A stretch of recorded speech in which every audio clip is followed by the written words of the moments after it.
السلام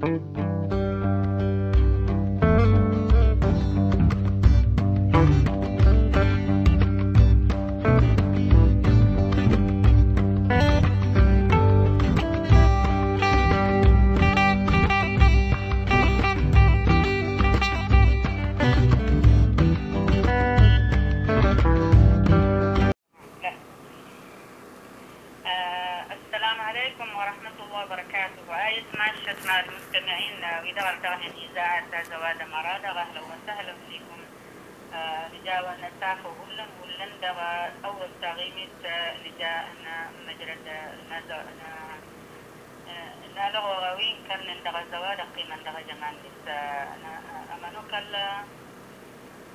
أول مجال نلاقي عقيدة وهو عبد الله الغزالي. أهلا وسهلا عبد الله. أهلا وسهلا بكم. نسأل عن أيتمان. أهلا وسهلا. أيتمان معونا غير كلا زواج معونا من تومست. نجاك سردين هلا نوافق بيد في مقصود الدم كي نتعالسنا مواسم كورة مقارنة في وسطنا هلا خاصة قالوا قال غدا التكنيدا ايش هو رغم تكري كرا في سمن التارتيب نجاك سردين هلا فستنا وازدارنا سوا كي سلنا مرادة فقدخشت مشهد دايت ما دمرهنا زواري كيف نسن أرهانا للمجنة ماموس عبد الله المكنى بأبو فارس لغاية سليمان نبي نذكر وشكرنا أن عبد الله محية عبد الله الغزالي الشريف شباب مكة المكرمة من مواليد المدينة المنورة. أحد الشباب الذين أحبوا كرة القدم في الطفولة ومارسوها وتدرسوا فيها حتى بلغت إلى مرحلة التدريب. وكان من أكبر الأشياء التي أفتخر بها هو تدريبي لفريق تاركة الأزواجي، أول فريق أزواجي في المملكة العربية السعودية وفي مكة المكرمة. والحمد لله الفريق حقق في الفترة التي أشرفت على تدريبه والفترة التي أسسناها حقق أول بطولة له في مكة المكرمة في رمضان العام الماضي. ما شاء الله تبارك الله. الدولة لها نختل غدا أوسع وعلى السنة والسنة ديك وتتنفرنا لدي في مثل مواسم أن تكريكا.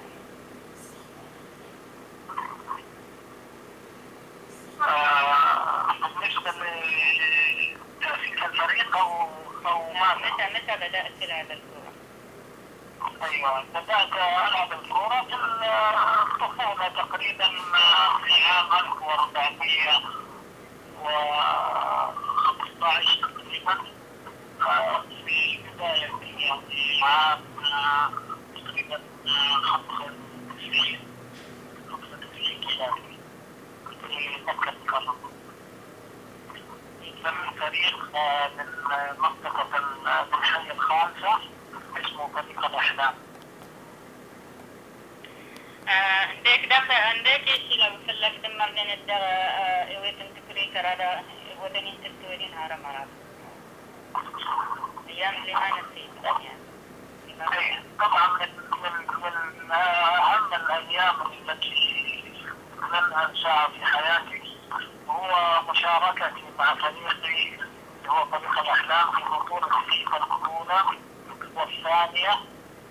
وفي بطولة فيفا الأولى وصل فريقي الأحلام ألف والأحلام باء إلى النهائي.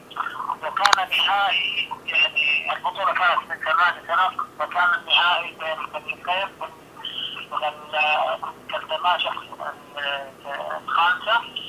فكانت مناسبة لن تتكرر وأحببت أن تكون هذه المناسبة هي آخر عهد في كرة القدم، فقررت بعد ما تحدث النهائي بين الفريقين أن أعتزل كرة القدم، والحمد لله اعتزلت في هذا النهائي أمام جميع أصدقائي وأحبابي، وكان الإخوان ما شاء الله تبارك الله احتفلوا بي وأعطوني كاس موجود عندي إلى الآن، وكانت مناسبة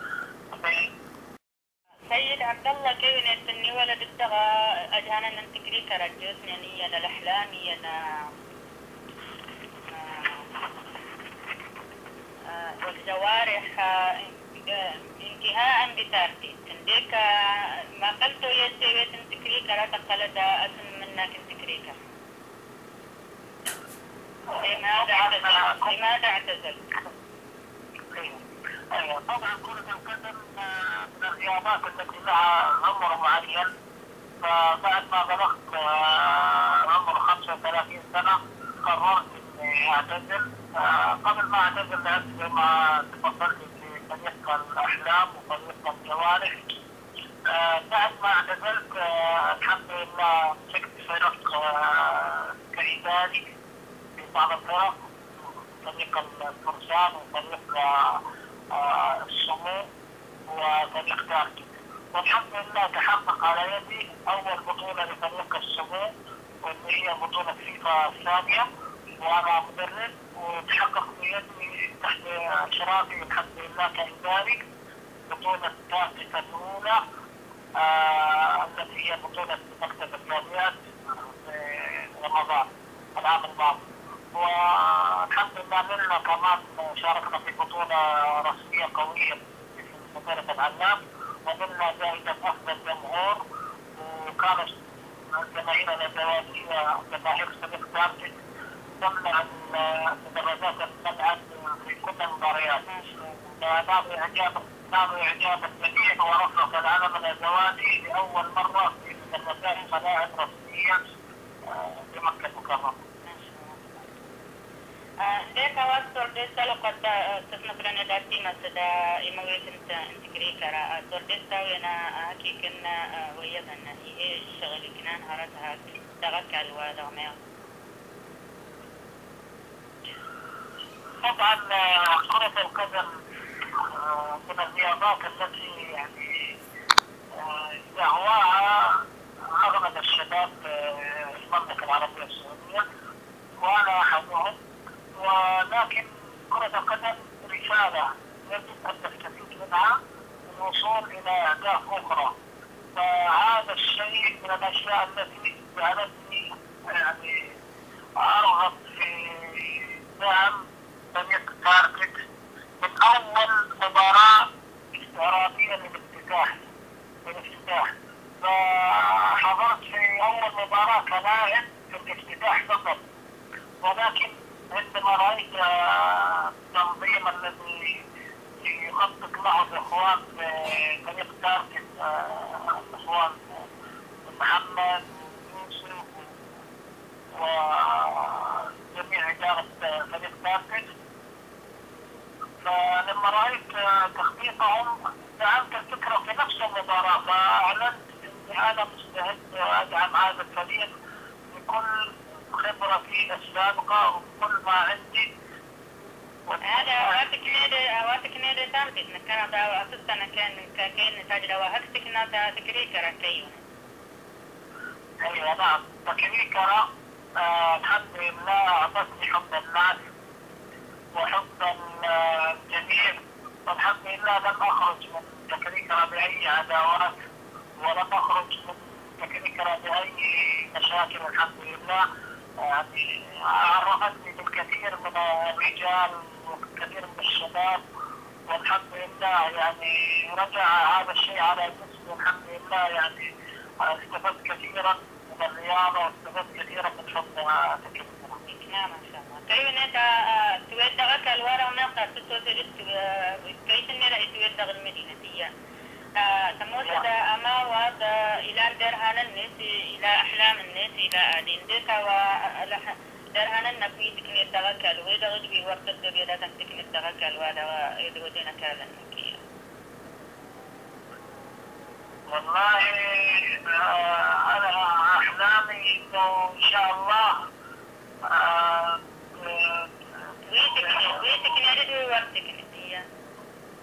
ايوه انا احلامي انه ان شاء الله انه يكون في رياضه زواجيه لشباب المهجر هنا، وتكون في بطولات هنا، والشباب يكونوا يهتموا سيد عبد الله، انا اقصد ان الاحلام اللي انت قدرت تحققها واللي ما قدرت تحققها.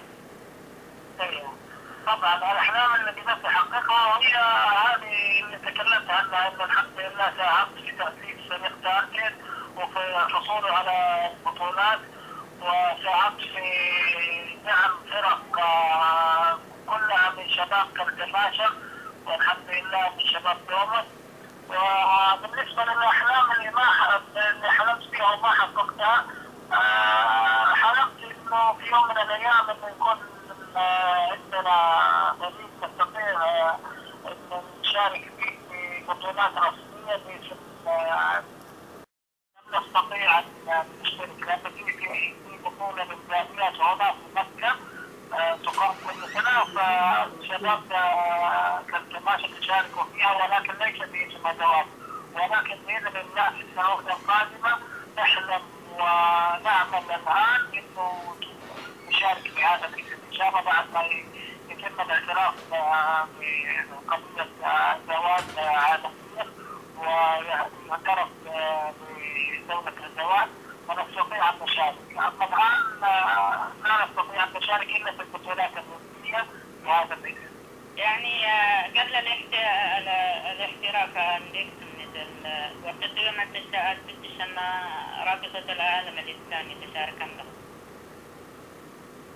لا إلى الآن لا نستطيع إلى الآن. إذا جاء الاعتراف إن شاء الله نشارك في أي بطولة، إن شاء الله نشارك في أي شيء، لأنه خلاص بعد كذا يصير يسمح لنا أن نشارك باسم الدوام، الآن لا يسمح لنا إلا المشاركة بأسماء أخرى.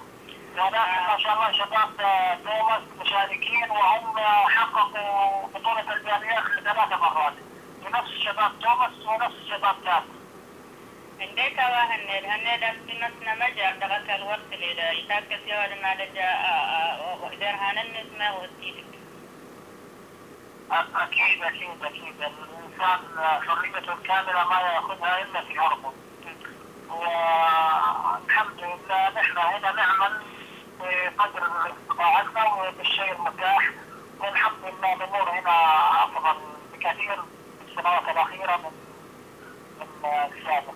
إيه كمان أوصل إلى أسيستي وضع مجدها أنك إكتنا سميرها كسلنا مرة.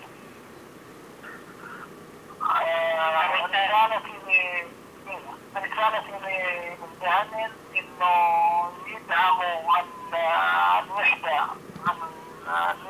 والاتحاد والتعاون بينهم، ويتركوا الشقاق والافتراق، ويكونوا كما سمينا الفريق تارجت، يعني نرعى تارجت، نرعى النمو عربيا، نرعى أن نترك العنصرية والقبلية، ونتعاون على رفع اسم الزواج ورفع مسمى تارجت ورفع شعارات التعاون والوحدة، وترك العنصرية ونبذ العنصرية والفرقة. عندك أمك وصل دلتا ذكري كراهة كده أمرهم يعني كيف نسنا الرياضة مثلا أهين تسي وضن انتكار دينا زواج الدنيا كيف نسنا. طبعا الرياضة هي رسالة للعالم كله، والحمد لله يعني نحن عن طريق فريق تارجت حاولنا إيصال رسالة إعلامية دعائية للجالية الزواجية في المملكة. الحمد لله نجحنا نجاح كبير جدا. الآن في الفترة الأخيرة ما في أحد إلا يعرف إيش معنى كلمة تارجت، وسألونا في أول مباراة ما معنى كلمة تارجت، ونشروها في المباراة نشرها، والجميع عرف عن الجالية وعرف انهم موجودين، وهذه من الاشياء اللي نحن الحمد لله استفدنا منها. وحصولنا على جائزة الجمهور كذلك رفعت هذا الشيء في المباراة الختامية، الكل عرفنا وشافنا، ورسالتنا إن شاء الله وصلت عن طريق الفيسبوك وعن طريق وسائل الاتصال إلى خارج المملكة. الحمد لله جاءت لي أنا شخصيا اتصالات من الجزائر ومن المغرب ومن دول أخرى، وجاء ناس كثير يطلبون فقط فضيلة صديق كامل ويوصون بأن توصل لهم في أماكنهم. لماذا؟ لأنها تحمل علم الزواج. فعلم الزواج عالي جدا على الجميع. علم الزواج عالي جدا على الجميع، لذلك رغبوا كلهم في الحصول على هذه الكميلة. الحمد لله يعني انتشرت كميلة كارتز وانتشرت بناية الزواج والحمد لله، وهذه الثقافة يعني ان شاء الله تنتشر زيادة ان شاء الله باذن الله. سيد عبد الله، نرها الناس اللي تقدر انك تشري مجرى الواد ما تريد ان تنت. انا اشكر الاذاعة على استضافتي. ايوه، انا اشكر اذاعة الزواج على استضافتي، واشكرك شخصيا على التنسيق واعداد الاسئله والتقديم اكثر من رائع. وارجو الجميع معذره لي، فانا من الشباب الذين تربوا في المدينه المنوره في يعني احياء كلها يعني كنكن، لذلك يعني تكون في قليل جدا الاحتكاك كالتماسك والتحدث بالتماسك. لذلك لم احاول معرفه التماسك التي في السنوات الاخيره، فاعذروني لهذا السبب. وانا احببت ان اتكلم باللغه العربيه، وحاولت ان تكون الفصحى لمعرفتي انه باذن الله في من يتقنها في اغلب دول العالم، والحمد لله. واشكر صراحه اشكر جميع من استمع لهذا اللقاء، وارجو منهم الدعاء لنصرة ان شاء الله قضيتنا الاولى، قضيه الزواج، والدعاء بالتوفيق للشباب الى زواج في الداخل والخارج. وباذن الله نرى اول منتخب ازواجي تمثلنا في اعلى البطولات الازواجيه، في اعلى البطولات العالميه باذن الله. نجاك الخير الدين هلن السيد عبد الله تنمير السنة كلن أنا أستاذ جزء موقف ترقوز كيف تتجاوب ومدوز كتن أهلا وسهلا فيك. جاء الخير الدين هلن يا رهي أردغن دغاية مع الشت مع المرحلة زوالد التل الذين بللاني للسان المرحلة الويكيت نسن الزواج هاركو كيري وسويج للطاوين دغيق كون مباما كون دي أغنيا أغني بهروائي كاتب. السلام عليكم ورحمة الله وبركاته.